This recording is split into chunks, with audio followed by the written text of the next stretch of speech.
Good evening, everyone. My name is Kathy Orlando, and we showed that film 4 years ago, and it still inspires me to this day.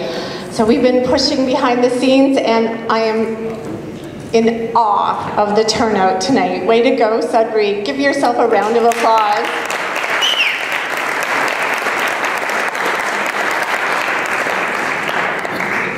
My job is to introduce Jerry, so this is what he wants me to say. Here's Jerry.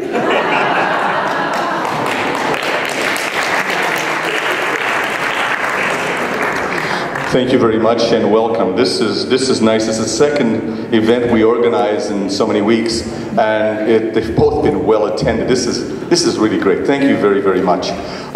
This evening is a town hall meeting. It's not a debate. I've gone through the rules with the mayoral candidates. They understand what they are. We asked all the people to submit questions to us, and from those questions we have asked them questions about their answers. So each of them will be asked to answer about the answer they gave us. What do you mean by this? Then we're going to turn it over to the floor. If you want to ask questions, there'll be people walking around, running around with sheets of paper saying, what is your question? Write down the question, and we ask you to pick no more than 4 candidates to direct the question to, for obvious reasons. I do intend to get this thing finished by 9:05 tonight, maybe 9:06 if you'll permit me. Otherwise, we'll be here till 3 o'clock tomorrow morning. So we've asked the scrutineers to be fair as well, so everybody gets a chance to speak wherever possible. And with that, I really want to thank you. I mean, this is about citizen engagement. And this is how things are going to happen in this world. This is how things are going to change. So, let's move on. Each candidate will have 2 minutes to answer this question, which highlight the most, as they introduce themselves, we want them to highlight the most significant aspect of your platform that will make Greater Sudbury a more healthy, green, and engaged community. I want you to explain how Greater Sudbury will address the challenge of climate change under your leadership. And I don't know if you've noticed or not, but there's been a lot of emphasis on municipalities doing things to help the environment these days. It's not just the federal and provincial governments. So municipal governments and citizens are responsible. We're the ones who make things happen. So the order of speaking has been chosen. Number 1 is at my end here, and number 10 is at the other end. And in closing remarks, it's going to be all over the place because they have a different space for closing remarks. So we couldn't do it alphabetically, so we picked numbers on both sides. So, Mr. Matchcott, and when you speak in the microphone, you can stay there. I'll just hand the microphone if you want, or if you'd like to stand, you're allowed to, whichever you feel more comfortable with. Thanks, Jerry. We don't have something to hold this microphone? Richard Matchcott for mayor. I want to talk to you tonight about climate change in cities. National governments are paralyzed on climate change. Cities can do a lot more to reduce greenhouse emissions on the road. Cities account for most of the world's population and emissions. Cities often have more political freedom than national governments to address climate change. As mayor, I will champion a mayor's climate action agenda starting in Northern Ontario. I will champion mayors to set targets in their cities for emission reductions and to create or update climate action plans. There are ways of offsetting emissions, like tree planting and capturing methane emissions from landfills. I will champion other mayors to sign on to this initiative with a push to make it a national initiative for municipalities. Humans live in urbanized areas, and they've surpassed humans living in rural areas. In 2009, cities accounted for about 70% of greenhouse gas emissions and about 80% of the increase in emissions. Roland Bush, global CEO of the Infrastructure and Cities section of Siemens, said, "If you want to fight climate change, cities is where the battle must be won." In North America and Europe, urbanization occurred long ago, and rural and suburban lifestyles cause higher emissions than urban ones because they usually involve larger homes and more driving. Cities can dramatically reduce their emissions by adopting policies that are within their authority. There are three main action areas: green building codes, transportation, and waste management. Thank you very much. 2 minutes is very short when you're up here, I assure you. Very short. David, would you like the microphone there? Let's address the Creator in prayer. Heavenly Father, we come to you because you are Jesus, incarnate God, creator of heaven, earth, the sea, and all that there is. Breaks me up every time I pray in public because it's a real privilege. Father, we are a people greatly blessed in this region, yet are people very guilty of rebelling against you. Excuse me, David, I will interrupt you. We would like to get an answer to the question if possible. Yeah. Thank you. So for everyone, okay? And the question is, can you please highlight your platform to make Greater Sudbury a more healthy, green, and engaged community? Well, I believe it's related to praying to God, honoring the Creator for what He has done. He gives and He takes away these blessings that we're neglecting Him about. Father, we thank you for your word.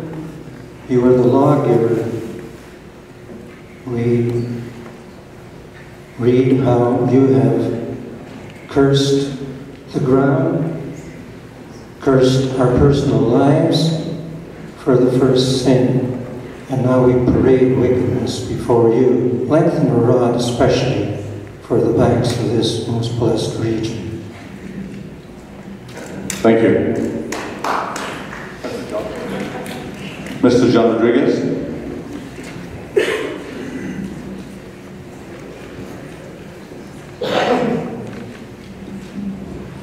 Good evening, Ani, bonsoir.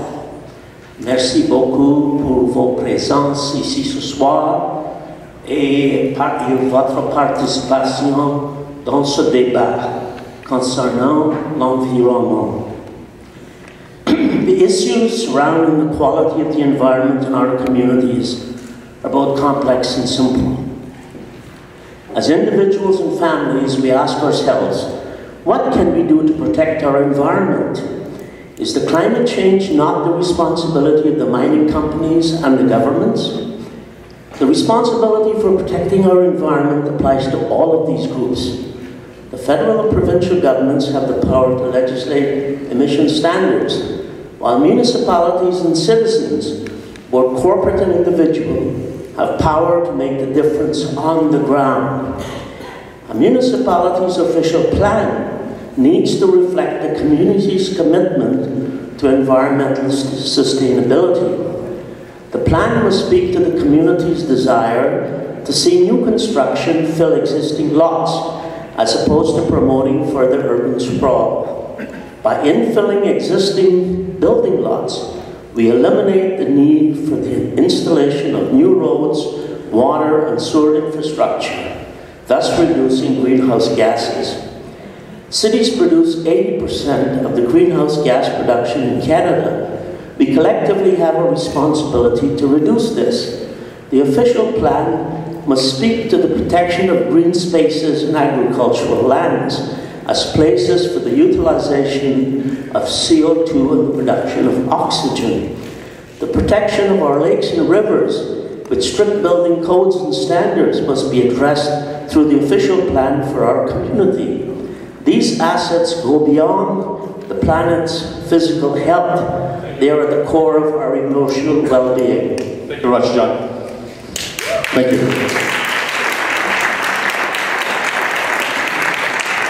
Mr. Melanson. Thank you. My name is Dan Melanson. I'm running for mayor. I was the former president of the Greater Sudbury Taxpayers Association. My ideas with regards to how we can improve our environment on a municipal, local basis revolve around the protection of the Ramsey Lake watershed. It's been talked about for a long time. There's never been any funding that's been brought forward to do that, and that fits in with what I've been talking about with regards to municipal bonds. They are designed as a way of creating revenue that we could put into infrastructure such as the catchment, treatment, and retention of stormwater runoff for the Ramsey Lake area.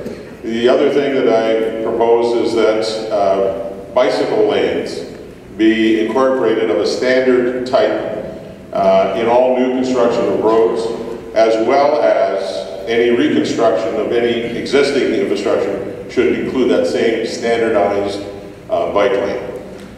We should be looking at completing the connections for all of the trails that we have.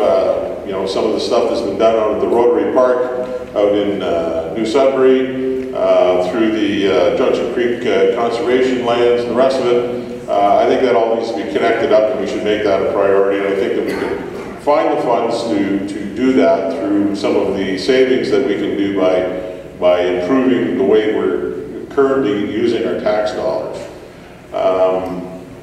I believe that doing these things will improve the overall quality of life for all of our residents and will indeed make us more attractive to people who are looking to relocate here. And as a result, we will all have a much richer lifestyle. Thank you very much. Thank you.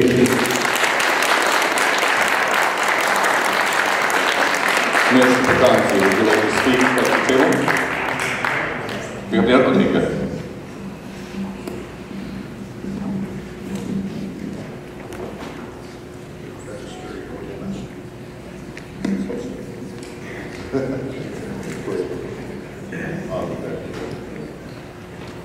Yes.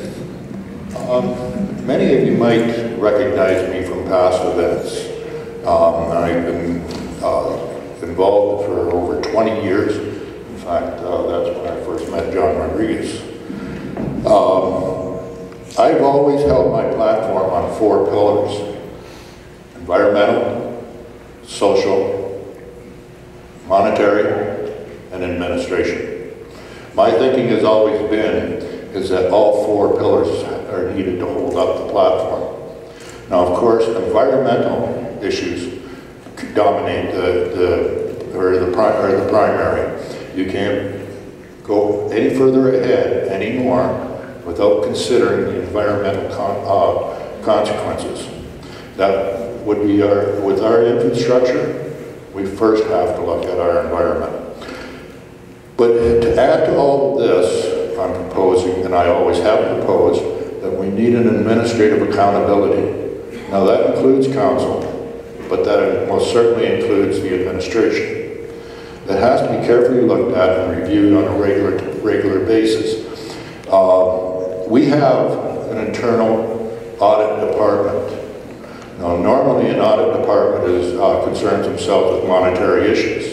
But if that department is charged with evaluating council's performance on environmental issues, as well as social, monetary, and administration, but for this purposes of this meeting on environmental issues, every 6 months, that department would be compelled to bring a report to the council, because there is so much talent in this city that you can't expect 12 or 13 people to answer all the questions. It's going to require from input from the professionals, from the experts. Thank you very much.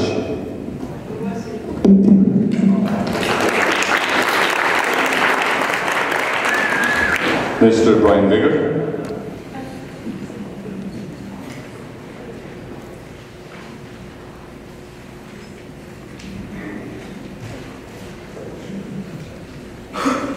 Thank you. I'm Brian Vigor. I'm running for mayor, and I was previously the Auditor General. In my platform, I've spoken about tree greening and tree planting, improving our tree canopy within the city of Greater Sudbury. This is one thing that will impact climate change, will impact the environment and impact the use of energy within our city. I'm talking about improving the number of trees we have beyond our land reclamation and also within the city limits. Providing seedlings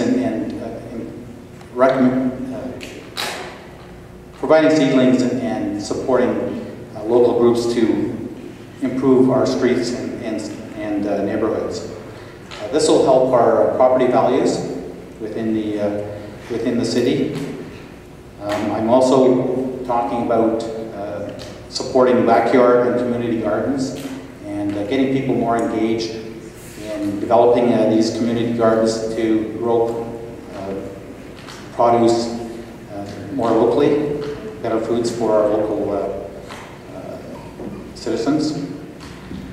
My program and my platform also talks about better roads, and improving the condition of roads will save energy that's being used by the cars that are driving on the roads.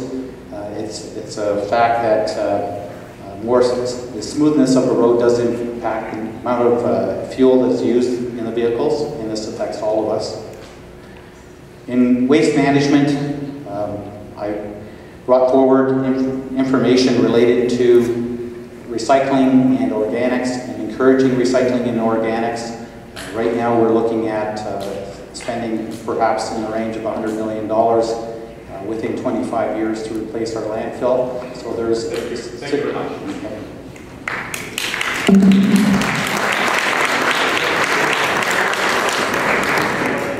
Monsieur Jean-Raymond Odette.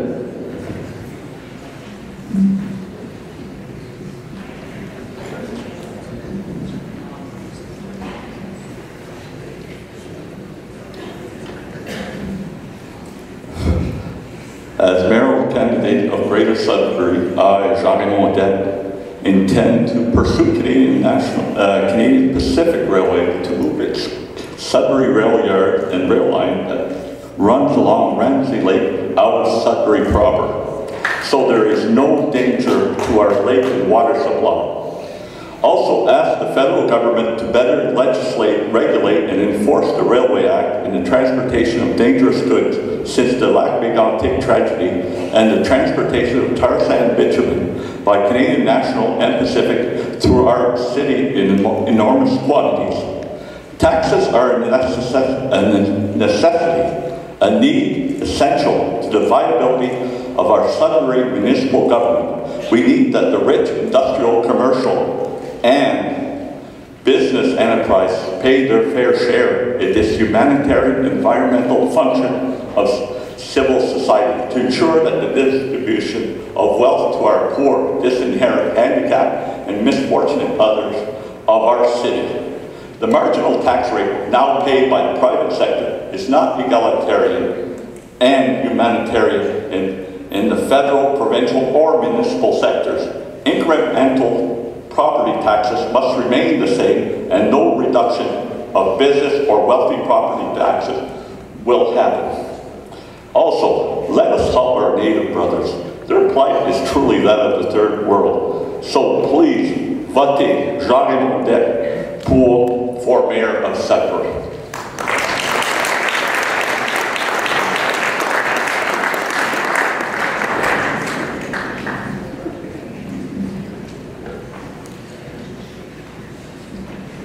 Next speaker is Jeanne Brohard.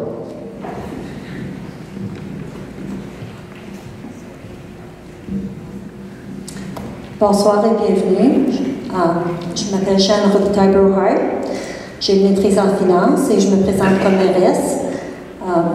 Good evening, and I'd like to welcome all of you to this debate. It's nice to see such a great turnout.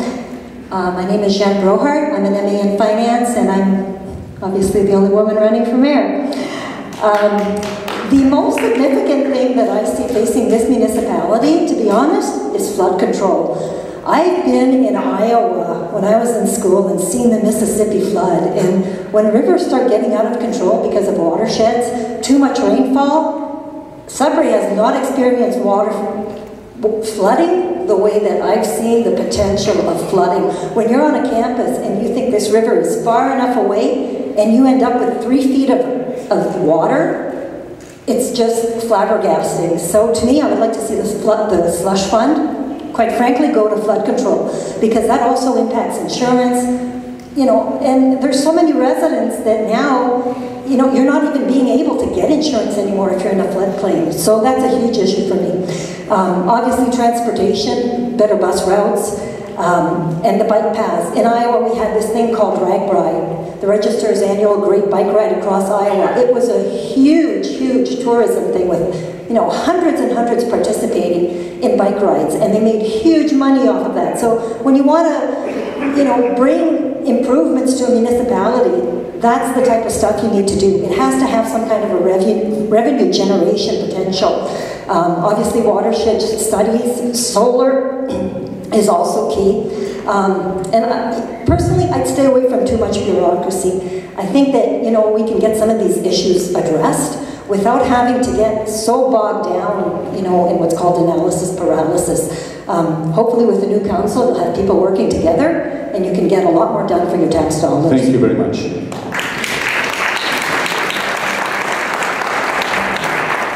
Monsieur Ron Dupuis, or is it Ron Dupuis?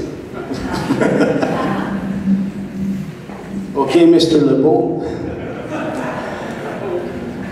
As Jerry stated, my name is Ron Dupuis. Bonsoir. Ça me fait extrêmement plaisir d'être parmi vous ce soir pour discuter un peu mes idées pour le reverdissage et l'environnement de notre municipalité. You know, it's absolutely thrilling to be standing here and talking to so many people concerning important issues such as what you see here, healthy, green, and engaged community. In my platform, I state quite clearly that one of the priorities has to be that we connect our communities together. And how we're going to do that is by the bike trails or sidewalks or walking trails. But we definitely need to connect one community to another. To give you an example, we built sidewalks on Municipal Road 80, and anybody who has traveled to the valley knows the traffic and the speed of the traffic there. But we have got sidewalks there, and it is so nice to see young mothers jogging, pushing a stroller on the sidewalk. It says something about what we've done, but we need to do so much more. We talk about, you know, green space and how much we need to preserve our green space. Well, we have done a lot of work. We've invested money in green space, and we have some of the best parks and green spaces that you could imagine, and they're right in our own backyards, but we have to find a way to promote them, to make sure that they are utilized. Again, I'm going to cut it short for now. Pardon me, I'm sorry. And I just want to say that I am committed to the environment. I am, you know, how many other people can say that they're my size and they drive a Vespa? Thank you very much. Thank you.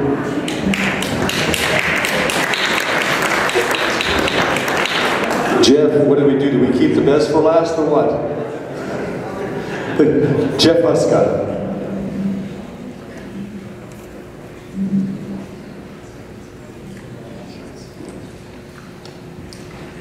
Good evening, everyone.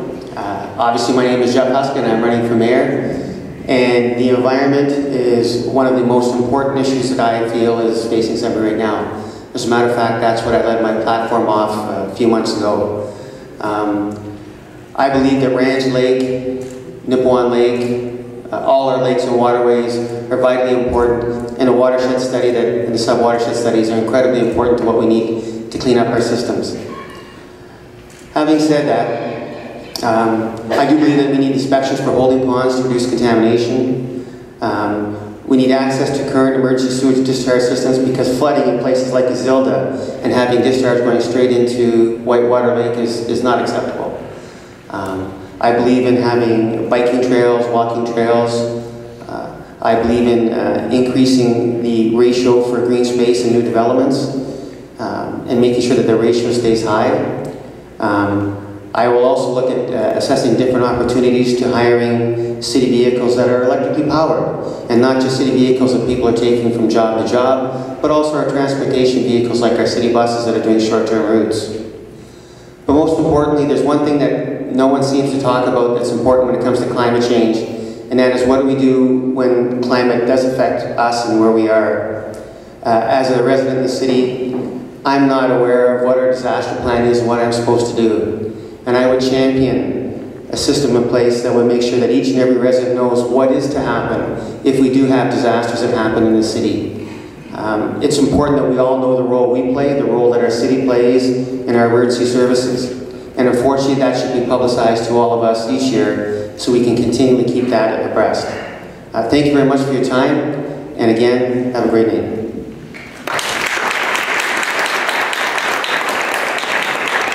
Thank you very much. Well, that completes the opening portion. The next section we move to are the questions that are asked based on the answers that we got from the questionnaires received from the candidates. The order of speaking here was selected by a random number generator, so there's, I had nothing to do with it. So, it is what it is. The first person to answer is John Rodriguez.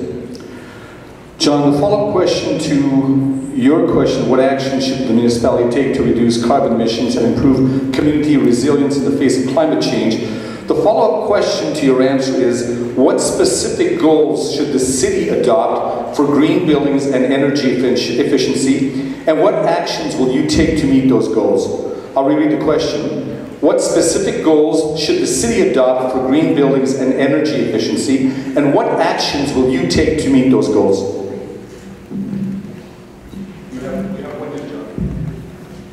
Well, I'll clear my throat in a minute. 1 minute.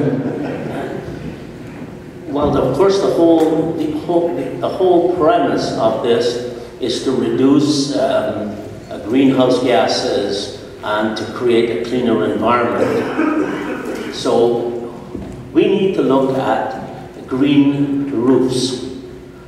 Many of our public schools now that are being built are energy efficient schools, and we should be looking at our building codes to see if new buildings we can incorporate specifically green roofs on new buildings. Older buildings, we ought to look at the possibility of insulating those buildings from the outside to the inside. So if we are insulating them with, say for example, aluminum, then... Thank you, John.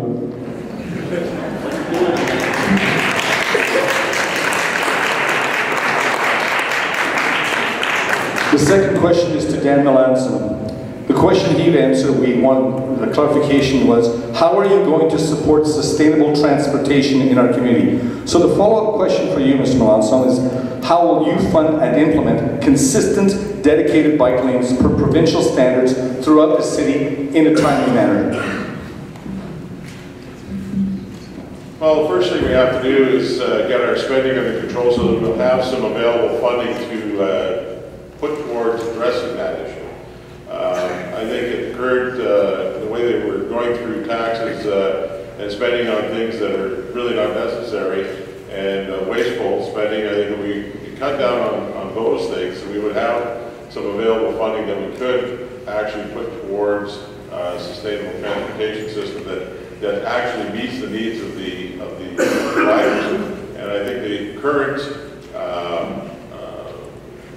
system that we're operating does not reflect the needs of the riders, and we need to do something about it. Perhaps through the transportation study that's going to be brought before council on November 5th, we may get some ideas on how we can make some improvements in the funding that would follow from the savings that we could make from changing the way that we're funding different programs. So that would be my answer. Thank you.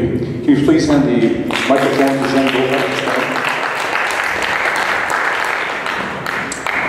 Jean Brohart, the question that we're going to ask is again, how are you going to support sustainable transportation in our society? So the follow-up question from your answer is, please elaborate on your suggestion to reduce transit fares for certain groups and the benefits of that suggestion. Can we read the question? Please elaborate on your suggestion to reduce transit fares for certain groups and the benefits of that suggestion. Yeah, hi. I worked in Chicago, and public transportation was key to moving people around, both buses and trains. And, special fares for certain groups is just a given. The elderly, the students, anybody with a disability, a lot of times they were, it was always free for anyone who had disabilities. And with an aging population, we just don't have a choice in this area. We have to be able to move people to medical appointments and stuff. And when I see so much inefficiency in City Hall, I'm sure that we can find the money somewhere. A $23 million proposal for taking an S-curve out of the Kingsway? I'd rather see that go to transportation. You can do a lot more for the city with transportation than taking an S-curve out. So. Thank you. Jeff Prescott. Jeff, we're going to question you on your answer to how will you balance development with protection of the natural environment. So your follow-up question is, how specifically would you shift development to redeveloping versus developing new areas, and what benefits do you see in making this shift? Let me re-ask the question. How specifically would you shift development to developing versus developing new areas, and what benefits do you see in making this shift? Well, one of the biggest problems we have in Sudbury is what's called urban sprawl. And the development that's going on right now is expanding our boundaries farther and farther. I would turn to developers and offer situations where there's no development charges. If they can turn around and buy up properties in areas of the city that need to be redeveloped, allowing for changes in what's going on there. We can't keep taking the green spaces that are farther and farther out of our lands. By redeveloping them and what we have now, we're improving the overall makeup of the city, and at the same time, we're saving our green spaces. So by taking away development charges, I think in that aspect, you're doing a great service to these developers and allowing them to look at areas that we can, in fact, redevelop. Thank you. Ed Patanzi. Your question we're asking you to expand on how will you ensure a consistent culture of openness and support for public input across all city departments. Your follow-up question is, how can the city most effectively communicate with citizens? How can the city most effectively communicate with its citizens? Well, as I suggested earlier, the internal audit department would have a twofold duty. One is to bring information to the council and the mayor of all four of the pillars. The other would be, it would have to be open to the public so that the public could be engaged to make presentations to the audit department. It doesn't necessarily have to be because somebody's had dark notice. It could be a very useful suggestion. Internal audit department reviews it. Once they've reviewed it, they report it to city council. City council looks at it, and they make the decision, yea or nay. Of course, at some point in time, decisions have to be made. But the internal audit department would be crucial in presenting the information to the city council that they need. And of course, the mayor could oversee all of this. Thank you. Jean-Raymond, quelle démarche est-ce que la ville peut prendre pour améliorer l'accès à la bonne nutrition à ceux qui en ont le plus besoin dans notre communauté? What steps should the city take to improve access to healthy food to those most in need in our community?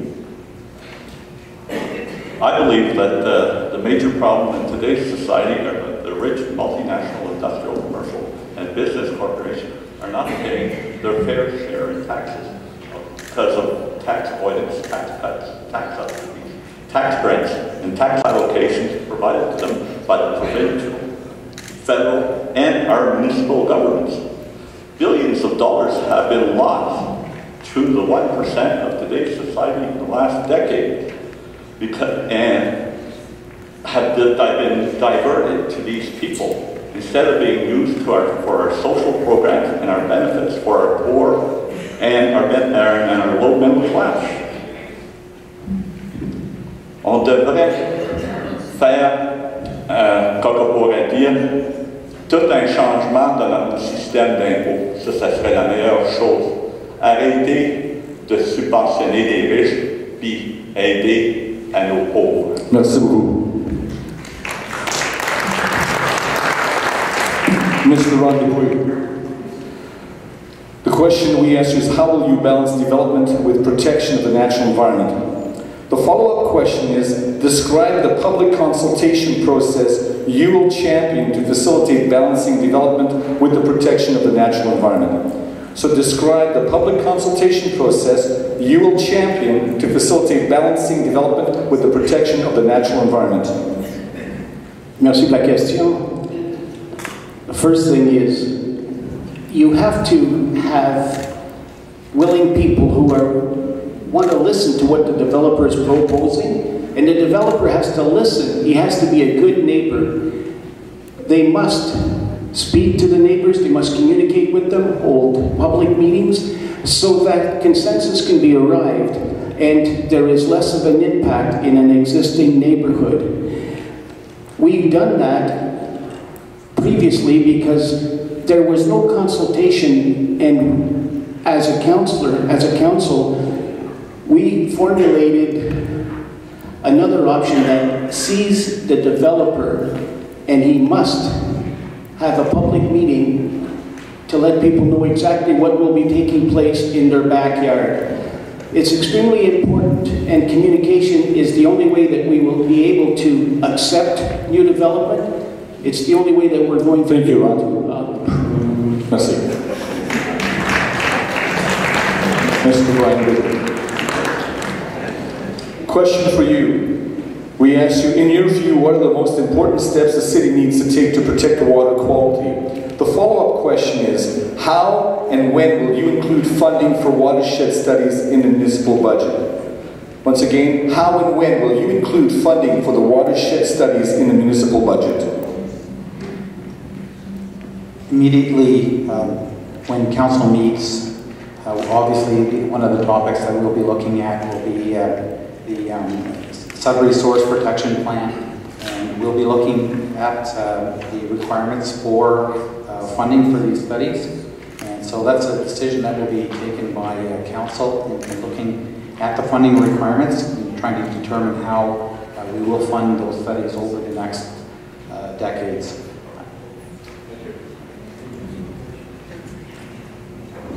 Thank you very much. And that concludes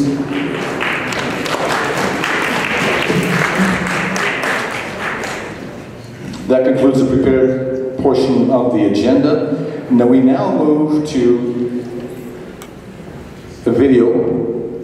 It's a short video, and that'll be followed by, do we have the video on how to ask questions up there? So what we're asking you to do again, I'll just repeat, is to write your questions on the sheet. There are runners out there, so if you want to ask a question, just put your hand up, and they will come and collect the questions as well. They're already written. They'll go to the scrutineers, who are going to determine what questions are going to be asked in the next portion of the event. While they're doing that, there's one thing I do want to do. I need to thanks, there's a French sheet, thanks some people.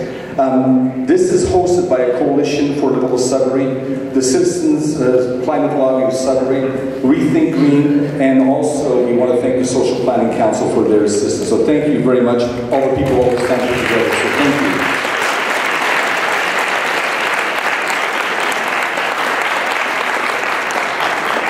And while we're handing out the sheets, one more thing. I just want to remind everyone that this whole evening has been put together by with volunteer money and everything else.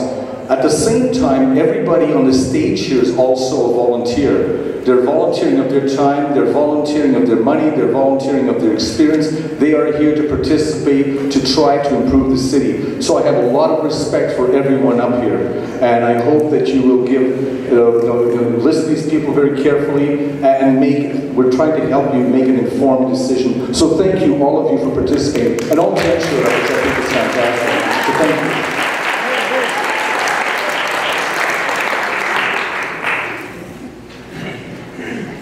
Sudbury is a pretty magic place. I like to call by the place name that the initial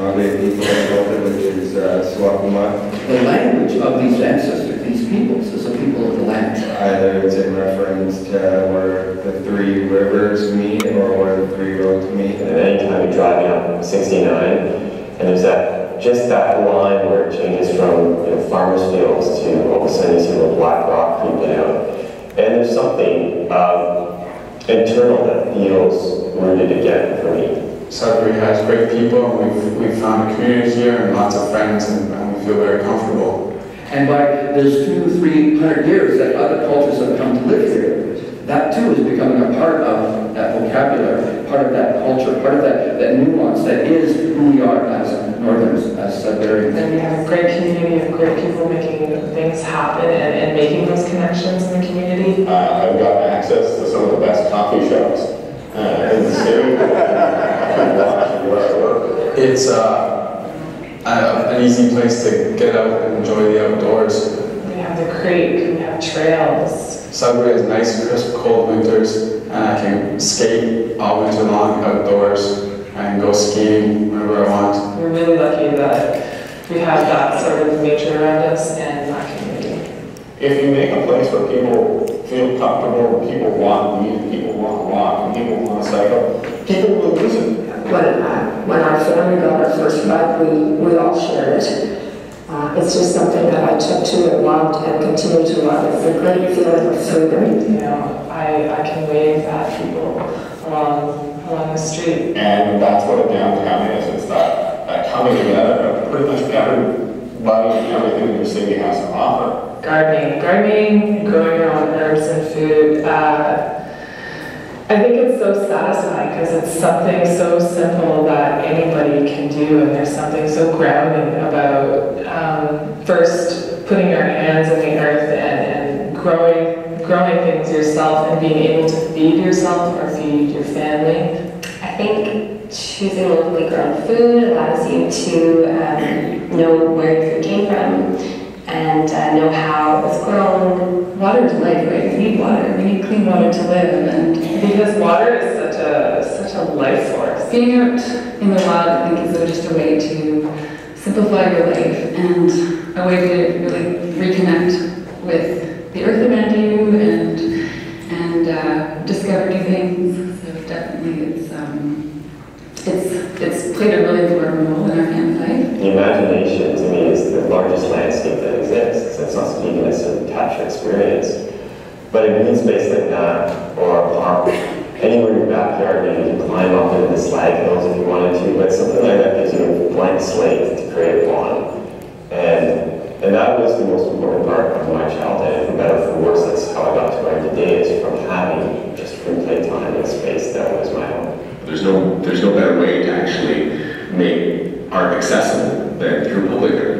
What art kind of represents to me is a voice for the city itself, for the communities. We would really like the city to give more equitable consideration for transit runners and for cyclists and for walkers. Not everyone can afford a car, not everyone is able to drive a car. I think we have to realize that everybody has a value in society, and that everybody should be able to live and thrive where they are. In a just society, everyone would have access to the resources they need to live day to day with minimal amount of worry about how they're going to get their food. Everyone would have access to a reliable.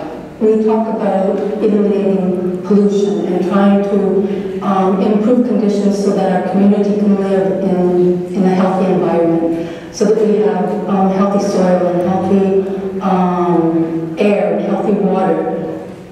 We want that for everybody. We need to think of ourselves as a community entrenched in the environment, that we need to have a more sustainable environmental practice in all realms of the city. Our city fathers need to think about people rather than cars. If you look at our roadways, it snowed like crazy today in the middle or the beginning of April. And the plows were out instantaneously, and they were taking care of it because you have to. And while that's a legal requirement that the city needs to keep up on, we need to look at the same kind of standards for walkability. We need to look at the same kind of standards around transit access. and come together and fight against these things, we can make conditions better. Ultimately, people want to feel that they are part of something. And once you understand what your role is, and you can gain that by living, by going out there and knowing what your passions are, and you contribute that to your community, and if everyone else feels that they are contributing to the community, where they have a sense of belonging and are moving together with other people according to their values in a way of living, then I think that is very strong. Sudbury is truly willing and wanting to survive into the future. We can't do it alone. We need to do it together. And people have to also make a public cry out for these things. Caring for one another and caring for the land. I think if people can come together on those core issues. I'd like to see more, of course, bike lanes. I'd like to be able to safely bike around with my family. I'd like to see more green spaces, staying green. To no longer build homes that are tied to the grid. I'd love to see chickens. Sudbury, I want backyard chickens. I want chickens. I want more people down the street. I want more people to not be. I want more opportunities for community to come together, more block parties, more like let's reclaim things and just make those connections in ways that are really organic and not intimidating. Yeah, I want to see them more in places where people feel comfortable.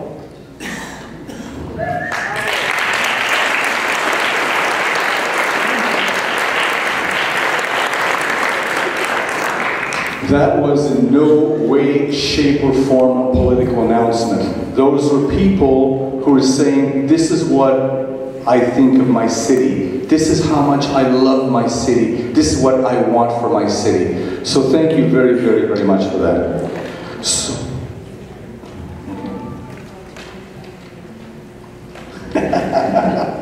Okay, well, I'll mispronounce them too, so don't worry. What I'm going to do is I'm going to stand in front here just behind the timekeeper. Do you want to raise your hand, timekeeper, so people know who you are? Just put your hand there, okay? Right behind her, and I'll meet you there with the microphone. And I'm going to start with the first question. I'd like the people to line up this way. Lucida Gatineau.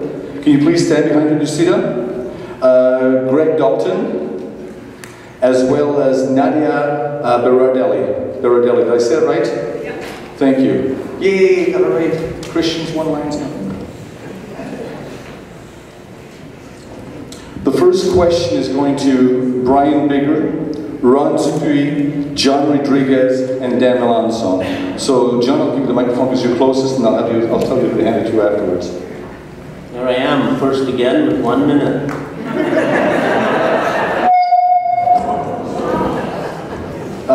John, 10 seconds per answer. 10 seconds? Right here. Yes, you are. Okay, I live in a co-op.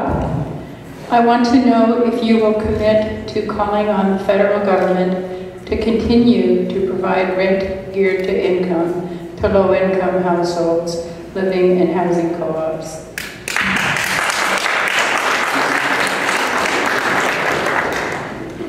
The answer is absolutely. In fact, the federal government and the provincial government withdrew from building affordable housing across Canada. Now the federal government is talking about a fund that they will establish for affordable housing. So I will make sure as mayor that we as a city apply for those funds so we can build more affordable housing. And certainly we want to continue the rent geared to income. And we should want that because the rents are rising and people cannot afford it because they're not making the salaries to accommodate the rents they have to pay. So the answer is absolutely. That's where I come from. I come from a social democratic background. And so I would certainly push for that to happen. Thank you very much. Mr. Melanson? Absolutely. I would pursue every available avenue to secure ongoing funding for co-op housing. We have to look seriously at renewing our inventory of social housing. Much of it is 50 or more years old and it's coming to the end of its useful life. It's been very expensive to continue to operate, so we're going to have to come up with a method to renew that or replace that inventory, and I think we're going to have to get creative about it because there's not going to be a lot of additional funding, so we're going to have to look within the community and see what we can do. Perhaps some of the surplus buildings, the revenue that we get from selling those, we can put directly into a program to renew the co-op housing and the social housing that we currently have. Maybe even increase the inventory by 10% if we could possibly do that. I think that would be a possible good thing to do. But absolutely, I'll do everything I possibly can to pursue that. Mr. Glenn. Well, obviously, we will look for any funding that we can get for affordable housing.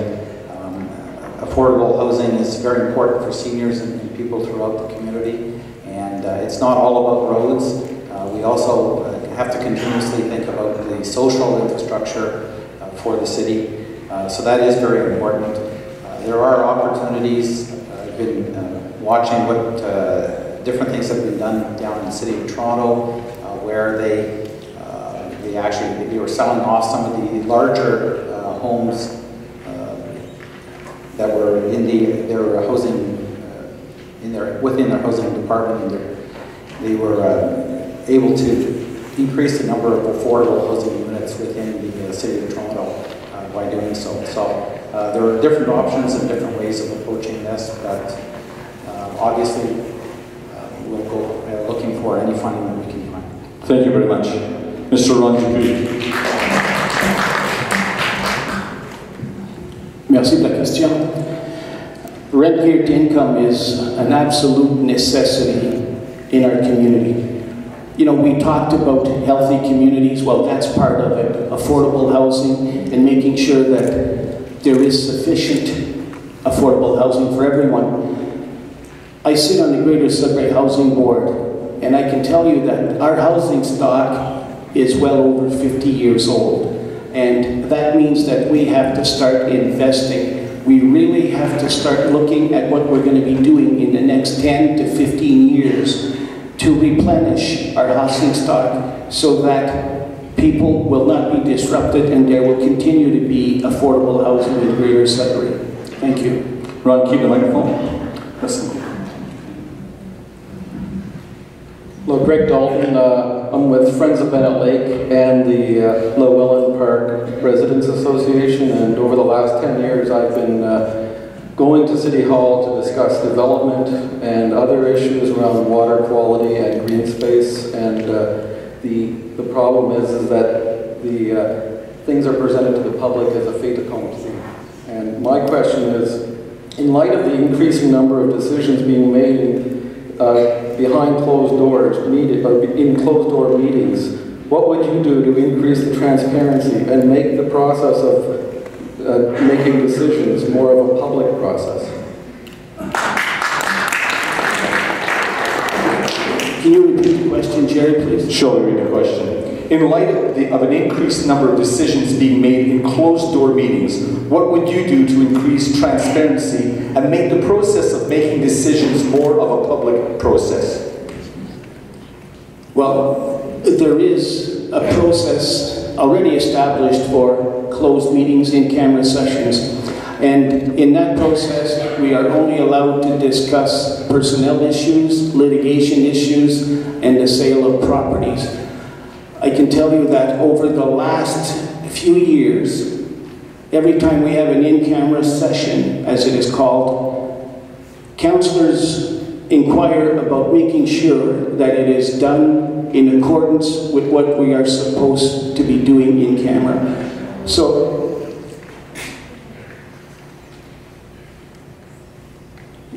excuse me, lost my train of thought. There's some people in the audience that...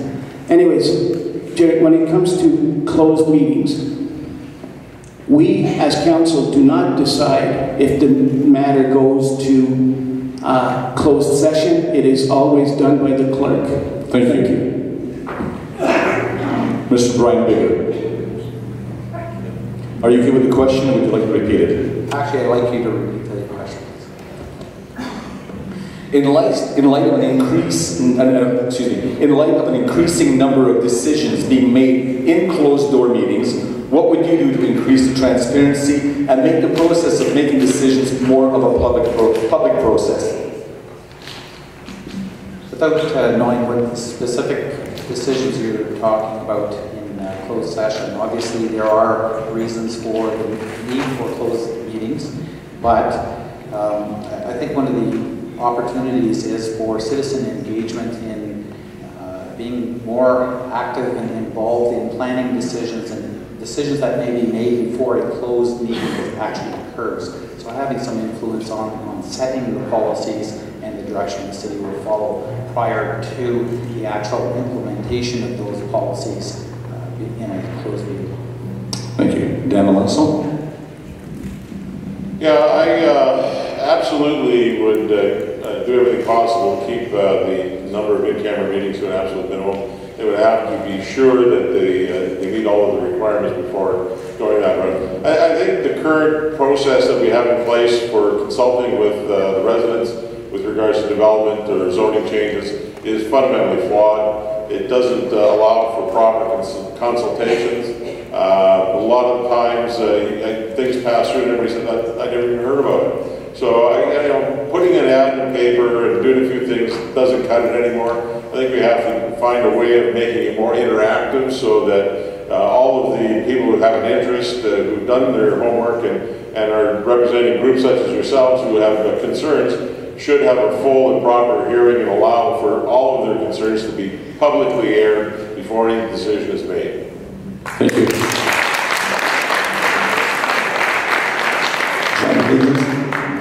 Without accepting the premise of the question, I did have an experience when I first got elected. It was in 2006, and the public in the Roxborough area thought that that property was owned by the public. They used to walk their dogs and go for walks there. Then it turned out a big sign appeared that Dalaran was going to develop housing in that park. Naomi Grant and the group for the Roxborough Greenbelt came to see me. And what we did was, I took to council the possibility of cutting a deal, and that was done in open public session, where we made a land exchange with Dalaran with some compensation, so that Roxborough Greenbelt became part of the city lands. And so Roxborough Greenbelt was saved. In the same manner, our council, when I was mayor, passed a unanimous motion that Wolf Lake would not be developed as a mining proposition, and that we would preserve the red pines that are over 300 years old in Wolf Lake, which is in our city. So all of the experiences I've had was to be done in public, with the public support. And I will, of course, guarantee that nothing will be done behind closed doors. That these are matters for the community, and they will be discussed with full public input. And the decision will be made by council in open session, as they have been in the past. Thank you. Thank you. Before I move on to the next question, could I please have David Pearson, Selena Mathur, and Jovita Gweck. I hope I pronounced that right. Could you please come up, please? Here. It's not yet. Not yet. Your question is? What skills do you possess to work collaboratively with the ward councillors, and how will you ensure that there is a cohesive team working together to make a better Sudbury? John, you can answer that one. Riri? What skills do you possess to work collaboratively with the ward councillors, and how will you ensure that there is a cohesive team working to make a better Sudbury? Well, it's an excellent question, and I feel that I'm admirably suited to answer the question.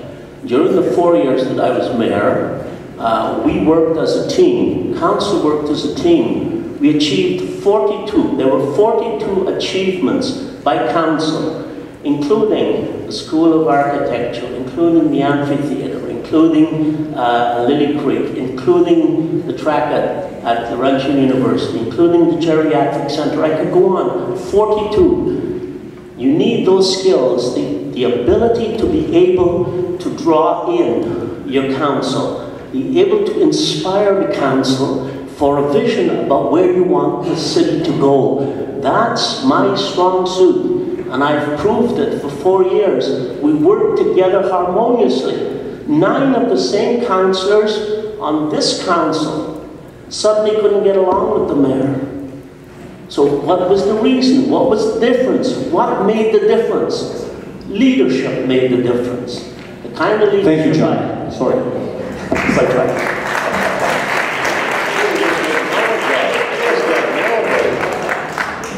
Dan, you're assuming you're the next person, I take it. Pardon me? You're assuming that you're supposed to answer this question? It's the same question. Yeah? Yeah. Okay. I'm ready to go. Okay, cool. Okay. No, over the number of years of being in business, I've dealt with a lot of different personalities, and I've had to bring together diverse groups with opposing opinions and ideas on how things should or could go, and I've been very successful in bringing those people together and putting together a team that functions well. I've reached out to most of the ward candidates already, and I've met with most of the ones that I have, and I intend to shortly and do the one-to-one and say, hey, listen, this is where I'm from, this is where I'm coming from, and what are you looking to get out of it from a point of view of your agenda that you want to bring forward for your ward. You have a special program or a project that's near and dear to your heart, and this is where I'm coming from. So I've already started the process of trying to build a rapport with whomever might be elected from the wards, so that we already hit the road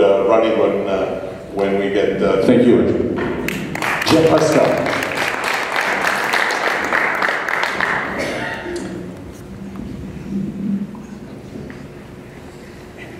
Coming from a healthcare background, for the last 28 years, we've worked as a team. We've worked as a team to keep people alive. There's no one entity at any one time at the hospital that is the sole reason that keeps things happening. We have to work as a team, and if we don't work as a team, things derail. Not any different than Dan, I've taken a lot of time to try to meet as many of the new people that are running for office. There's still some I have to meet. And it's good to build relationships. But at the same time, it's good to listen to what they have to say, just as much as I like them to listen to what I have to say. A big part of what I've been doing for the last 28 years is listening. We listen to patients, we listen to doctors, we listen to co-workers, all for the same goal of keeping somebody happy and healthy. That's no different than keeping your community happy and healthy. So it's very important that not only as a leader that you can help direct, you have the time and the state of mind to actually make sure that you listen at the same time. Thank you. Ron Street. Thank you. I have met with the vast majority of candidates, and I've expressed to them how I'm going to be reaching out. We are going to have the majority of new councillors elected in 2014 in just about 3 weeks. I've explained to them how I'm going to proceed in getting them the tools they need so that they can do their job efficiently.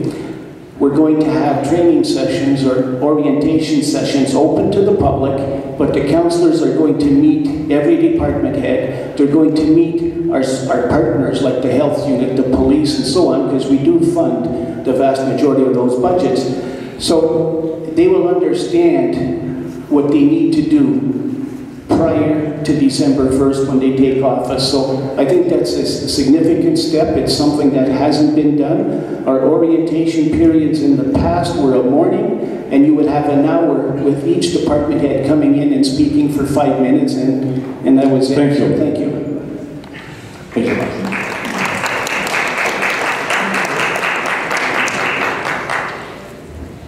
We'll start this one with Richard Matchcott. What would you do to increase the use of renewable energy in the city?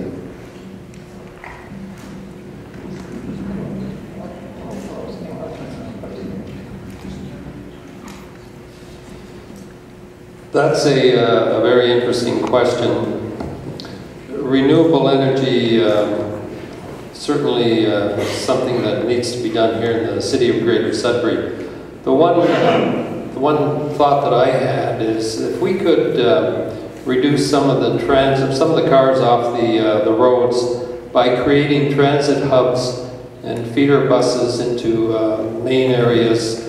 Greater Sudbury is a kind of a unique geographic composition. It's made up of a lot of different little communities, so the challenges in addressing some of those needs in Sudbury are pretty great. But if we could buy electric buses, for example, and create these transit hubs that would feed into a major center, then that would go a long way to helping us with renewable energy. Thank you.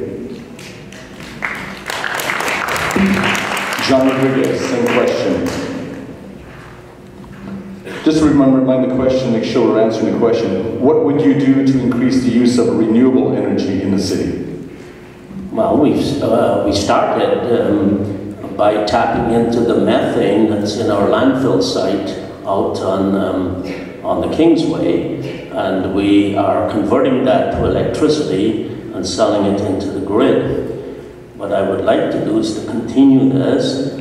Public buildings. There's no reason in the world why we ought not to look at putting solar panels on public buildings, and looking forward to heating and cooling our public buildings with renewable energy from the sun, from the wind, from geothermal. We have 300 freshwater lakes in this community, and there are many, many of us who live on lakes, and there's no reason why we couldn't tap into the water in the lake to cool our homes and heat our homes. The government has... Thank you. Brian Bigger.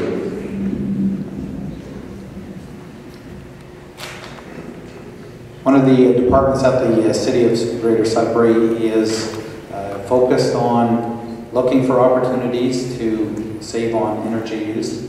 It's one of our significant pressures on our city budget. A lot of the ideas are similar to what other candidates have spoke about, opportunities to use solar panels on roofs, especially at high energy use buildings like Tom Davey Square or our arenas, where we can use these solar panels to offset some of the expense for electricity. That's essentially one of the most important areas that we look at. Thank you. Jeff Huska.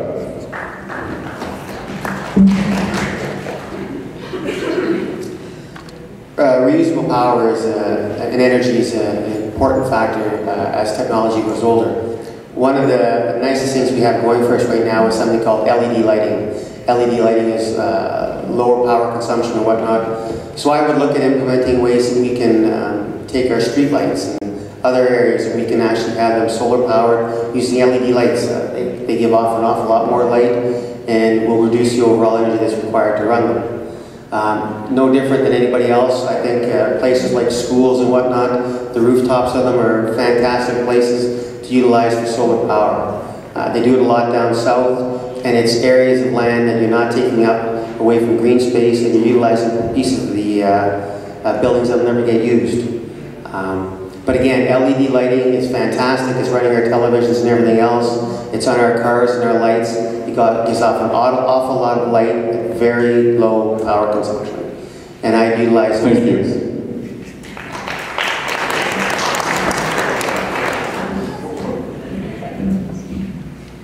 Hello, my name is Selena Mackler, and my question is, if you could list your priorities for the future of Sudbury, where would you place the protection of our environment? Do we read it? Okay. If you could list your priorities for the future of Sudbury, where would you place the protection of the environment?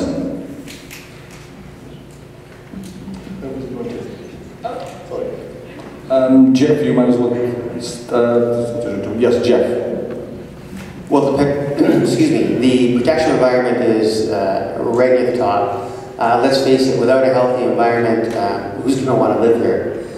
It's important to me that our environment is looked after and sustained. I've told people all along, I have 3 kids that I'd like to bring back here one day to raise their families. And if we can't have sustainable environment, green spaces and whatnot, I can't see them wanting to come here. I can't see anyone wanting to come here. It wasn't that long ago that I can remember as a kid, Sudbury was known for the place that the astronauts used to come and practice walking on the moon. You don't hear that anymore. There's been an awful lot of good work done in regreening our city, and there's an awful lot more that can be done. Thank you. Ron. Thank you for the question. How important it is during the 2014 budget deliberations, out of 30 presentations, 11 were related to the environment.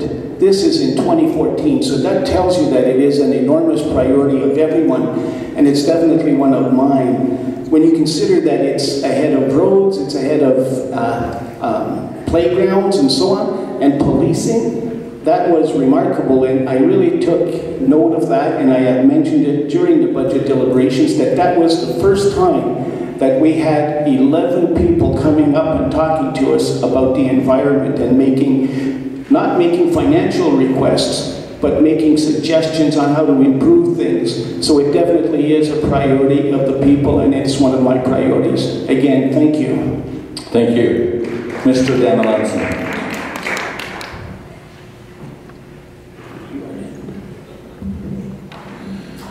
Yeah, the protection of the environment is going to be number one. I mean, we've had a situation here in Sudbury that's kind of unique insofar as we went from a very damaged environment, which we were infamous for, and through our regreening efforts and the likes of Dr. Pearson and Dr. Gunn and a few others that have contributed over the years, we've managed to turn that around. And I think we need to continue to build on that. We shouldn't let other priorities get in the way of continuing that good work and continuing to improve the local environment. I think that needs to be a number one priority, and I think it's one that we have to find some money in order to continue to do it. Thank you. John?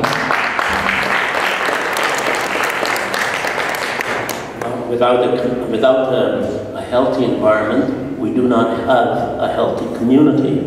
And so I would say that the environment is number one on my priority list. And so whatever it is that we can do with respect to green spaces, with respect to transit, with respect to protecting the lakes, with respect to using renewable energy, with respect to reducing greenhouse gases, that is our mandate. We must do that. And that's one of the things I will be looking at, the environment, when I become the mayor on October 27th. Thank you very much. It has been suggested that I give everybody about a 2-minute time to stretch your legs. So I'm going to call a sanitation break. So please be back in a flush so we can get this finished. I'll give you 2 minutes. Please come back. Thank you very much. And thank you much for the candidates. This is great. As a means of transportation for the seniors and people without cars. But given the current climate crisis that we have, it's something that we need in order to get out of our cars. How do you plan to ensure that we have more efficient public transit so that more people get to use it and stop using their cars or reduce emissions? Thank you. Let's start with Ed Boconzi in this one. Oh, it's not back. Okay, we'll wait for it to get back. Where is it? He's coming, okay. He's making an entrance, okay. In the meantime, let's ask Brian Bigger.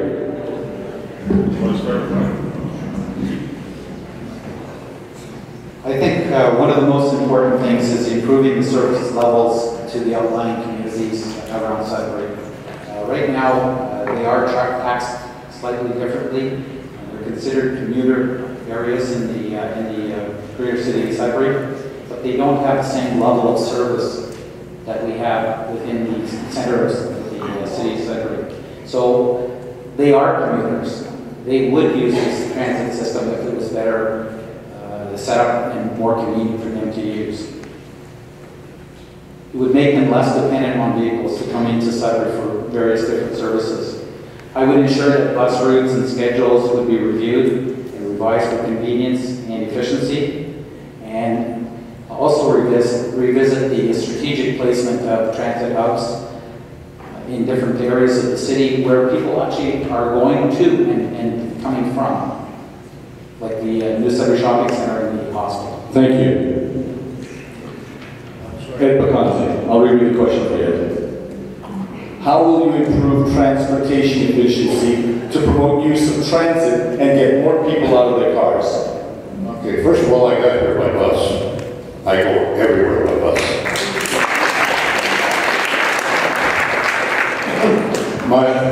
My proposal has been and will always be a dedicated route to different communities, far-reaching communities. By the way, there's no such thing as an outlying community within Sudbury. They're all communities in Greater Sudbury. But maybe for example, from downtown, we got new articulated buses coming in, from what I understand. The bus route is from downtown to Lilac, and it's on a dedicated run. It stops in Azula, stops in Chelmsford, stops in Dowling, stops in Onabing, and then Lilac. Within each one of these communities, a bus is dedicated to that community. And the communities are large enough that it could justify the use of that, but all hooked to the dedicated line. Thank you. John Rodriguez.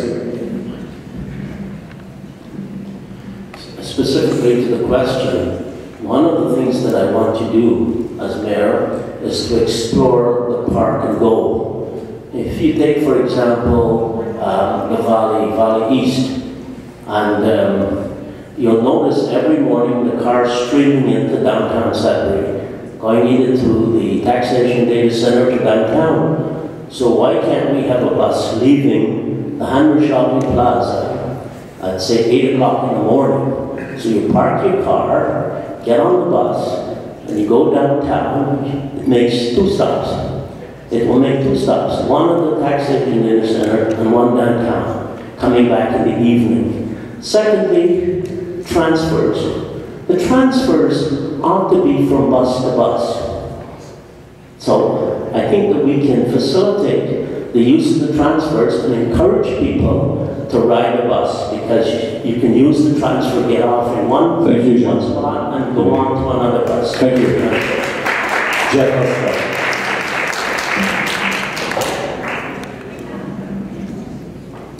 can I please have Ursula Sobey up here, Liam Bruton, and Jennifer Colley Caruso.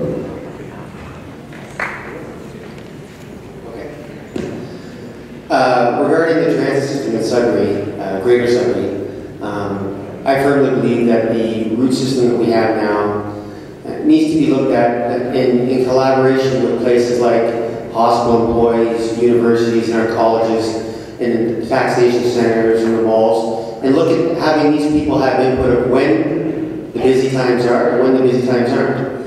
I'm a firm believer in park and ride, and not just in the mornings and the afternoons when we have people going to work, but also late in the evenings, because Sudbury's a city full of shift workers. We have a lot of events that happen in downtown Sudbury or in New Sudbury. There's no reason why we can't implement special bus rides at those times to facilitate those things, so that we're not having congestion with our downtown parking, and we're again allowing people to ride the buses from those areas. That's what I would recommend. Thank you.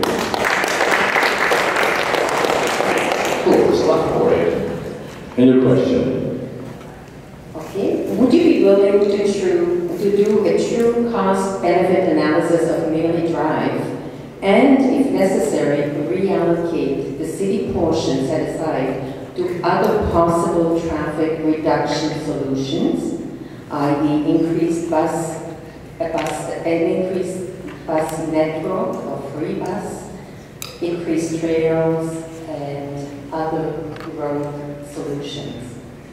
And in addition to that, I would like to know if you've ever considered having the mines pay for some of the repairs.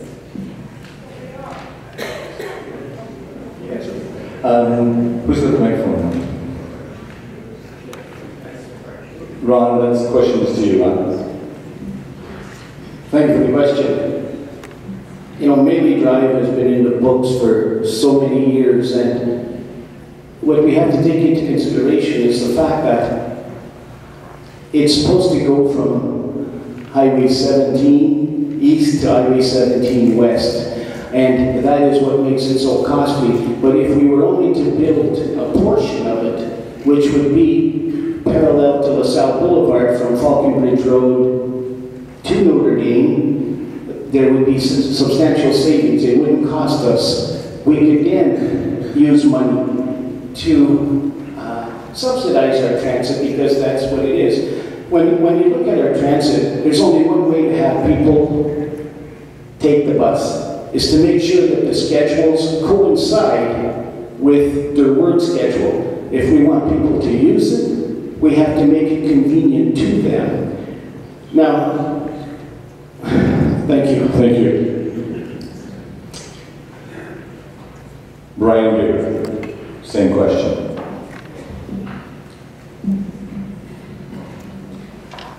I've been asking a number of people why there is this Mayoral Drive project on the books for the last 20 years.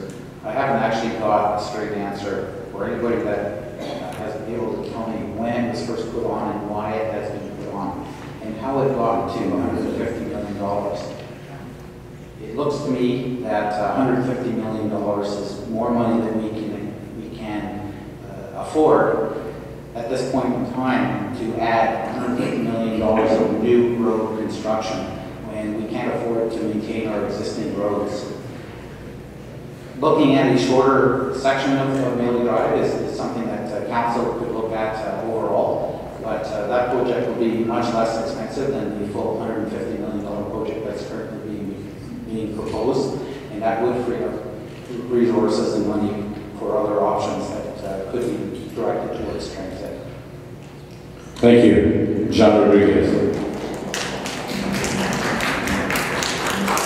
Well, the whole concept of Mayoral Drive became solidified.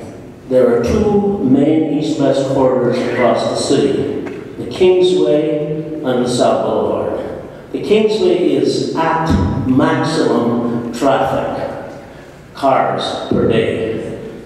LaSalle is approaching that. Now, I don't know where the questioner lives, but where I live, I have the experience of 104 trucks a day rolling down Cote Boulevard, 69 North, onto Regional Road 15, all the way up to Levac and to Clarabelle Mill. If you live on Falconbridge Road, it runs down to LaSalle Boulevard and then on to Clarabelle Mill.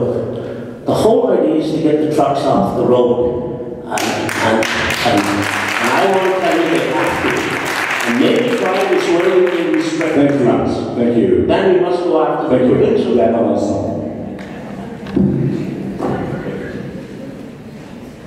Same question. Same question. Well, the short answer is if we would have proceeded with Mayoral Drive 25 years ago, when it had a cost of $25 million and did debt financing back then, it would now be paid for. It would have taken 25 years of wear and tear on the South Boulevard, and it would have been feasible to do all those things. At the present cost, I'm not quite so sure that that's quite as feasible as it should have been. So the other option is to try and either get some compensation from the mining companies by perhaps putting some kind of a levy on the tonnage that they're hauling on the roads, or some other negotiation with them to say, hey, listen, if you're going to use our roads and use them, then you should be paying something. We may be able to negotiate something with them by using half load restrictions or something like that. Thank you. Hi, my name is Liam Brenton. I'm the Mayoral District School Board Student Trustee. And I was wondering what you plan on doing to improve the lives of students in Sudbury. So, for example, in terms of transportation and city resources allocated to students.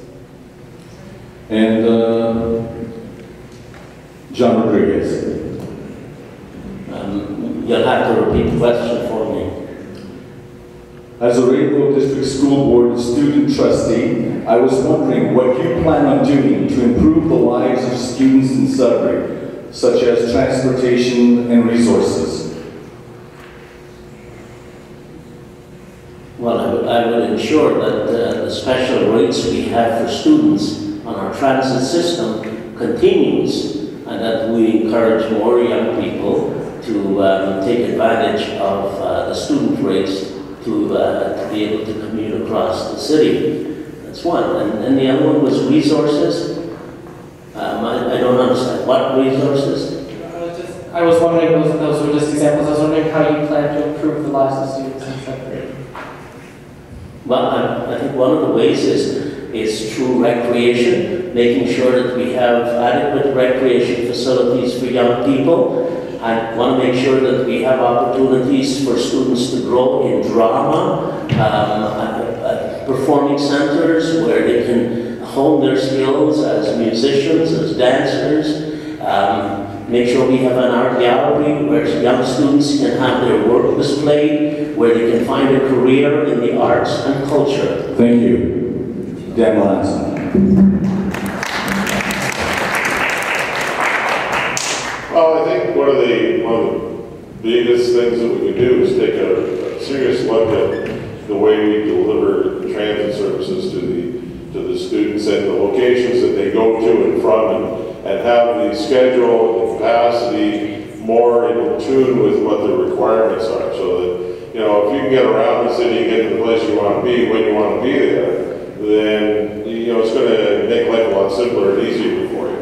I think the other thing that we need to do is take a look at the downtown and maybe get back to the future on that and start looking at how we can improve the downtown from a living point of view. Try to encourage more developments that are going to have people actually living downtown and using services downtown, which in turn would work well with the transit system, that we could make things happen. Less cars, more downtown stuff. So I think take a look at the downtown redevelopment for people.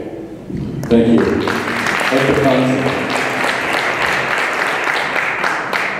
You know, of course, we have a jewel in the crown with our library systems. As much as it's important for sports and recreation, expand the use of the facilities of the libraries. This idea that I suggested earlier about the bus routes, and each one of these communities expand the library system to include a branch in each one of those communities on a road. The same thing throughout the city. So my estimation is, well, I think you have over 40. But not everybody wants to be a hockey player. A lot of people just like to do their thing in a mall or whatever. But just make it easier for them to expand themselves as much as they see fit. And like I said, the library is a jewel in their crown. Brian Bigger.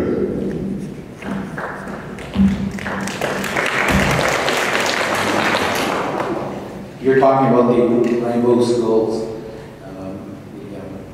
Rainbow Schools for children that are in primary school and up to grade 7 and 8? 12. Yeah, up to grade 12. Okay. So we already do provide discount rates for students on the transit system, and it still ties back into my plans to improve the routes, and there are opportunities to add these articulated buses and ensure that the buses are not as crowded as they currently are.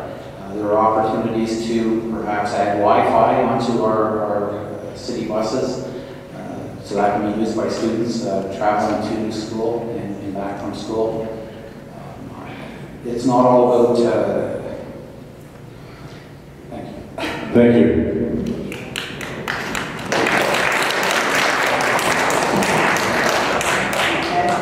Hello, I'm Jennifer Colley-Caruso.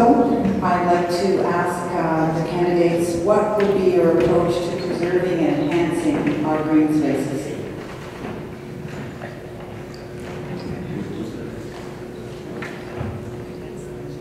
Brian Baker, does you have a microphone? Already have a microphone, so that's good. So, we have many green spaces. We've recently done studies to identify green spaces within the city of Sudbury. There is a need to acquire strategic green spaces to protect and preserve those spaces, and I believe a number of those properties have been identified. So that is something that the council will have to consider moving forward. As far as preserving green spaces, there are obviously concerns about development of agricultural lands and development in undeveloped areas. There should be a preference to developing infill where we already have our infrastructure. It makes a lot more sense, and of course doesn't disturb these pristine lands that we have. Dan, Well, we've all heard about infill, and I think part of what's going on here in this town is that there's green spaces in between old residential areas, and that's the part that's been designated for infill, and that's also the part that people want to see stay as greenscape, as a protected area. So we currently have a program with regards to properties that are on or in Ramsey Lake that as and when they become available, the city acquires them, as witnessed by the old Ramsey Airways building was purchased by the city and demolished as to further that goal. Perhaps we could look at designating or looking at some of these areas that are presently looked at for infill and redesignate them as, if they come available, for the city to acquire them and designate them as green space so that we can protect them going forward. Jean Grover.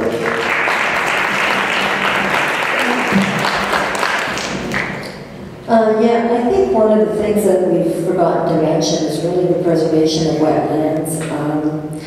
And that ties into flooding issues and stuff also, but wetlands are disappearing quite quickly, and when animals, waterfowls and stuff don't have any place to go, you do end up with a lot of feces and whatever that you don't want at Lake Ramsey. I mean, there's a lot of fowl around Lake Ramsey right now, and there's not a lot of wetland around there, so you need to consider the wetlands and preserving that. And it's a beautiful place to go bike trailing and stuff around the wetlands. The noises of nature are beautiful when you go in those areas. So that's definitely an area I think we need to protect also. Thank you. John Rodriguez.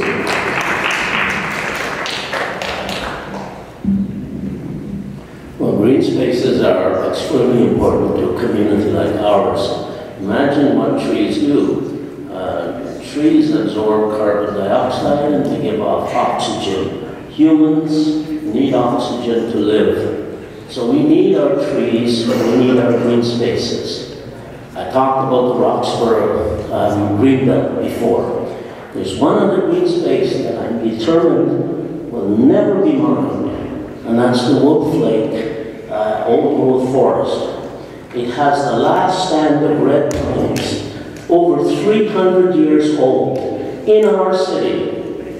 And when I was the mayor, our council voted unanimously to ask the Ontario government not to mine in that area.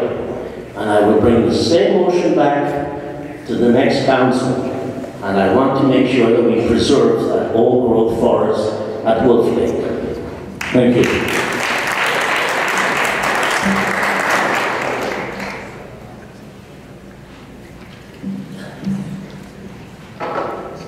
That concludes the questions from the audience. We will now have closing remarks from each of the candidates. You have your number. Who's number one, by the way? Good stuff. Microphones are beside you. Go ahead, David. Let's get all these good plans can't work if you don't acknowledge the creator of the green spaces. You owe God 1 hour every day in an orderly study of His Word to see the reasons why our city policies are flying in the face of His fist. For example, the casino. Atheistic Science North instead of Bible Science North. Dynamic Earth instead of God's dynamic Earth, trying to figure out where things came from when the first verses of God's Word tells us clearly. The lewdness in our public libraries, full of graphic, suggestive porn.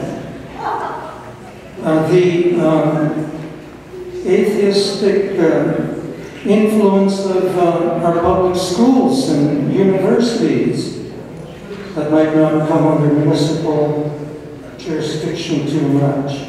These sins God promises to vomit out the inhabitants of our region over, especially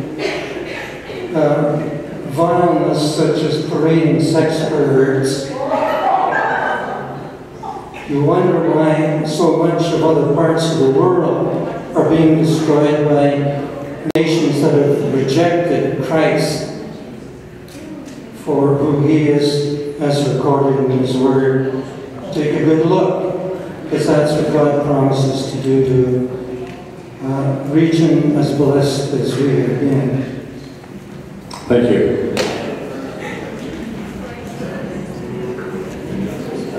Protecting and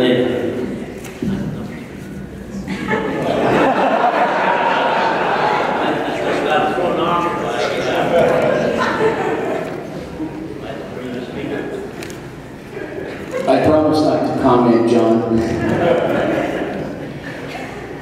You know, first let me begin by thanking the Coalition for a Livable Sudbury for organizing this tonight. It's certainly been an eye-opener for myself, and I'm sure for many of the other candidates, but it's definitely something that is new on the horizon. When we talk about environment, who would have thought that in 2014 we would be having so many people interested in what is happening as far as our environment goes in Greater Sudbury. We've come a long ways from the 1970s, where we received the United Nations Award for our regreening efforts.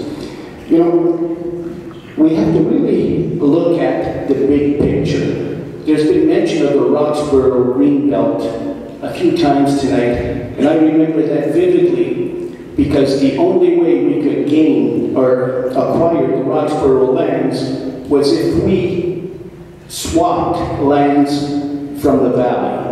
And I remember getting severely criticized for doing that, because that was in my ward. And I can assure you that it was worth it, because I was looking at the big picture. The Roxborough Greenbelt was something that was extremely important to a number of people, and we needed to do it.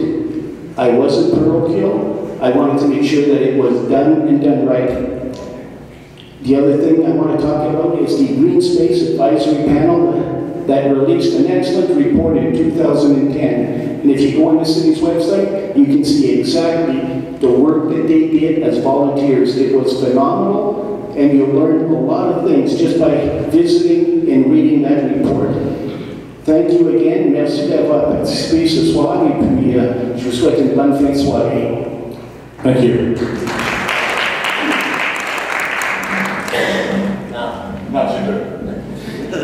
I want to thank the Coalition for tonight's event, and I want to thank you, the audience, for being so respectful and for attending and for the very insightful questions you asked.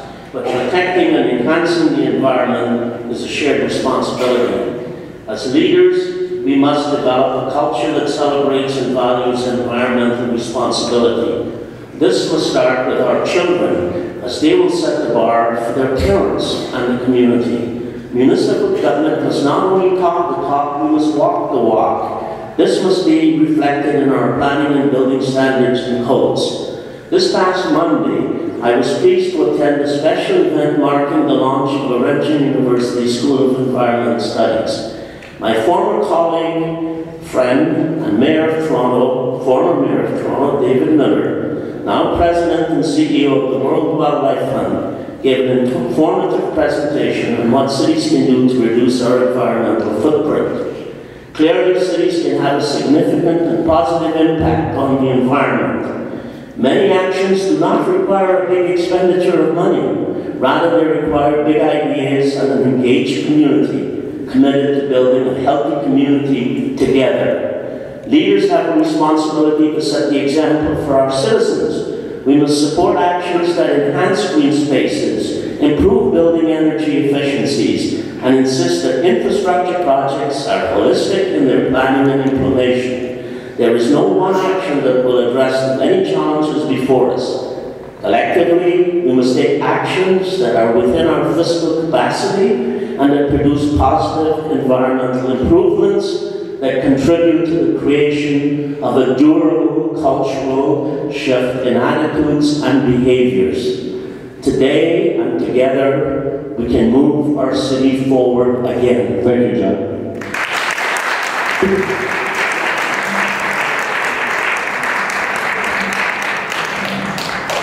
Merci d'être venu ce soir. I'd like to thank you all for coming.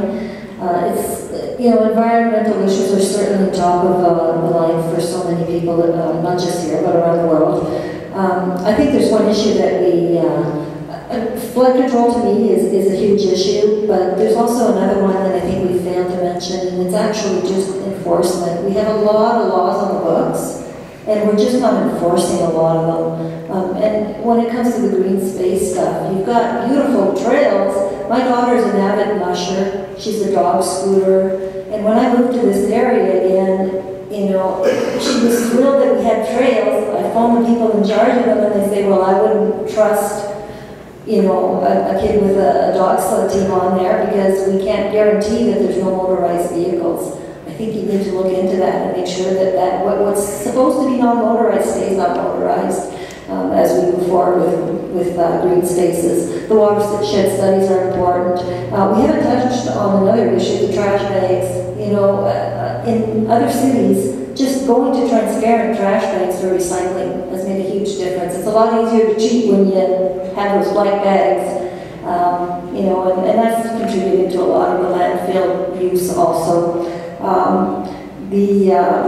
The whole issue with wetlands, I think, is a big one. On Mayoral Drive, right now, I would say that I'm for Mayoral Drive. You have to move those big trucks out of the city. All municipalities pretty well are going to perimeter type highways, and I think that's a good investment because in the long run, it saves on your roads. You need quality assurance in the roads that you have when you do the repairs. I think that's your biggest problem, more than investing in a project like Mayoral Drive. We want to be open to business. If you want to be open to business, you cannot be expecting businesses to be sitting in traffic. That's just not something that's going to see you as a place where people are going to want to come to grow their business. So it has to be a win-win for everyone, and I think that it can be. Thank you very much, Shannon.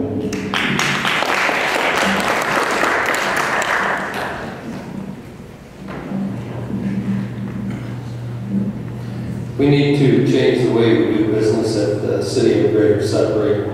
We need to protect our water, we need to increase our tree canopy, and we need to improve transit.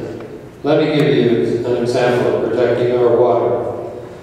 They want to build a 5-lane intersection on 2nd Avenue. They're going to pave everything over. All of the water, the storm water that runs off that intersection is going to pick up pollutants and it's going to go into Ramsey Lake.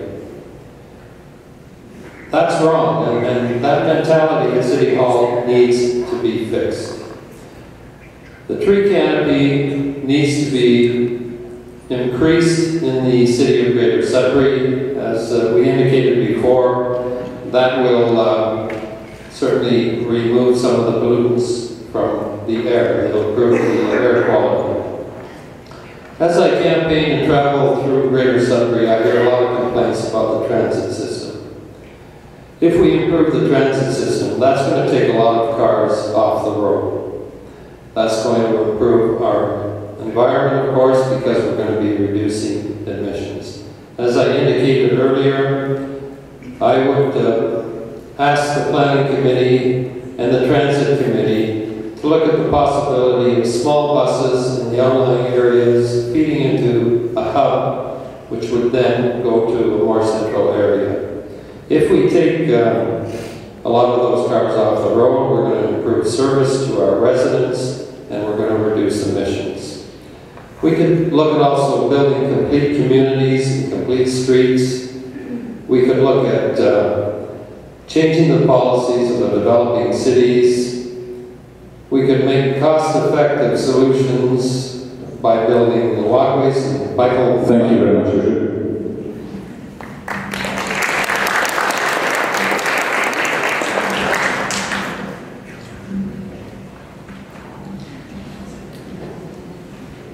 We have a new council starting in December 1st of this year. We have an opportunity to create a vision for tomorrow and a legacy for our children and theirs. Leaving our world a better place than we found it should be our guiding principle. You can help us with telling that story of what a greater Sudbury should look like. You already have a lot of those tools and that information that you can provide to the council. We've recently received some very good information from the provincial government that they have approved our Sudbury Source Protection Plan. And so, as I was saying, that is one of the first things that the council should be looking at to understand the amount of funding that we need to implement that plan. It's one thing to have a plan. The most important thing is making it actionable, having milestones, and making sure that it happens. We're known for our land reclamation and regreening efforts, and I'm guessing that many of you in the audience have probably helped out in some of these regreening efforts. We need to step up this program within our city. I will assist in encouraging the growth of our tree canopy for energy savings, beautification, and creating a more inviting city. This will increase property values, and it requires a renewed focus on tree planting initiatives throughout our city, well beyond the land reclamation efforts. Stormwater management is also a very key area to improve our waters, and something that I have a good understanding of working in municipalities since 2001. Thank you.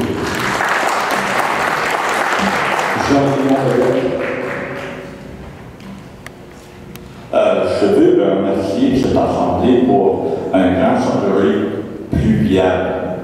Comme candidat à la mairie du Grand Sudbury, moi, Charles Montel, je voterai non au référendum pour dérégulariser nos heures d'ouverture pour les magasins. Nous sommes une des seules villes en Amérique du Nord qui pense à nos familles, à nos enfants et non offrir des entreprises.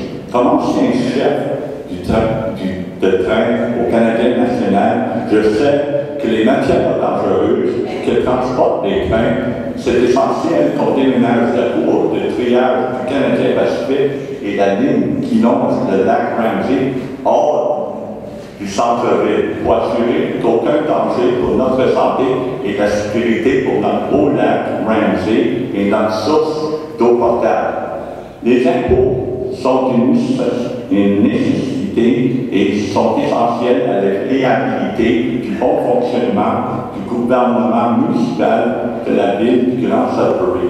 Nous avons besoin que les risques industriels, commerciaux du Grand Sudbury, nous avons du monde des affaires payent leur juste part dans cette fonction civile qui assure une distribution équitable pour les programmes sociaux qui aident nos pauvres défavorisés de voir en espérance dans cette ville. Et aussi, comme franco-ontarien, je demanderai au Conseil de la ville du Grand Sudbury pour devenir officiellement bilingue. Nous, franco-ontariens, nous sommes plus que 30% de la population du Grand Sudbury et 40% de cette région. mais nos services en français ont été coupés dernièrement par le gouvernement fédéral, provincial et municipal sous l'ordre du secteur privé. Au-delà de ces... Merci beaucoup.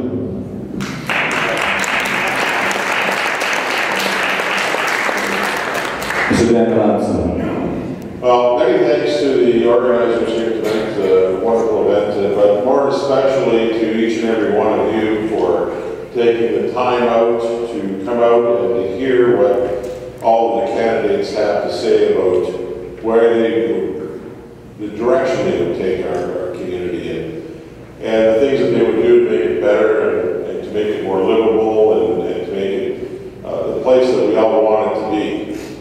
You know, we come from a very nefarious past with respect to the environment, probably one of the biggest environmental disaster areas on the planet. And through hard work and vision of those who initiated the regreening project back in the late 70s and early 80s, we have this wonderful place we call Sudbury now. If it wasn't for that hard work and for someone taking the bull by the horn and saying, this is what we need to do, and starting out with baby steps and proceeding to getting funding and moving forward with this, we certainly wouldn't be having the lifestyle that we currently have.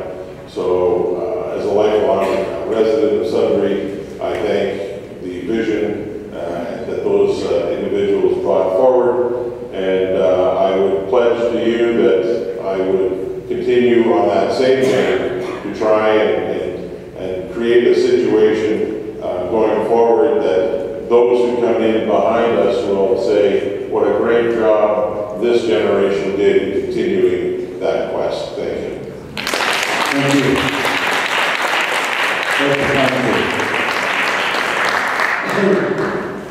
Generally speaking, the question is, what will I do as mayor for the next 4 years? We'll give me 4 years and just watch me. Over the years, I've heard so many platitudes and token gestures and so forth, but I have remained steadfast in my platform and my pillars. The 4 pillars will hold up that platform, and it is augmented by an ongoing assessment process through the internal audit department or whatever process the city councilors come up with. But at the end of the day, I do realize, as much as anybody else, that whatever is said and done, it's only with the permission of council. Council makes the decision, they make the vote. And it's absolutely crucial, not that you lead them, but that you can impress on them the importance of their decision and how they make that decision. But for my part, ladies and gentlemen, I've got a bus to catch, so thank you very much.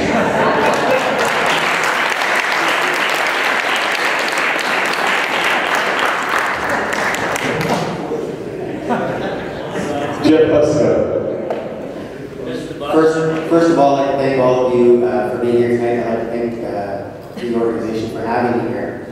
I honestly don't think I've had this many eyes on me since the day I said I do to my wife. But in all seriousness, you know what, there's 10 of us that are running for mayor, and the odds that every single one of us will have unique ideas of what we need to move the city forward isn't going to happen. There's going to be an awful lot of overlap. And what you have to look at is who you feel will be the best person to get us there. We have a lot of great partnerships with people, and we need to create more. We have the Rainbow Roots organization, which has done a fantastic job with our trails around the city. You know what? At the end of all this, one of us will walk away a winner, and I truly hope that the people that have the ideas that they've expressed tonight, don't forget them the day after. I think it's imperative that if you have these ideas, you have to bring them forward. And you have to have the council and the mayor and the city staff that's going to listen. One quick note on someone earlier that was talking about what we would do for our students regarding transportation, regarding resources. One of the things that I've talked about many times is having a junior city council. I firmly believe that they are leaders of our future, and they are our future. And I think that if they sat around a table and they deliberated over issues that are important to what's important to them, I mean, Lord knows I'm closer to 100 than I am to 0. I can't tell my 14-year-old what's important anymore. And I think they have great ideas. And I think if they can come up with a great idea and they can present that to City Council, it's teaching the youth what it's like to become a leader in our community. And maybe one day they'll be sitting here talking to you about what's important with our environment. Thank you very much for everything. Thank you. Ladies and gentlemen, I would like to thank you very much for your participation. Thank you very much for responding to the questions the audience asked. For the audience, thank you very much for showing up and telling the politicians how important our environment and our city is. I have a couple of very short things. Number one, a reminder to fill out the evaluation forms before you leave.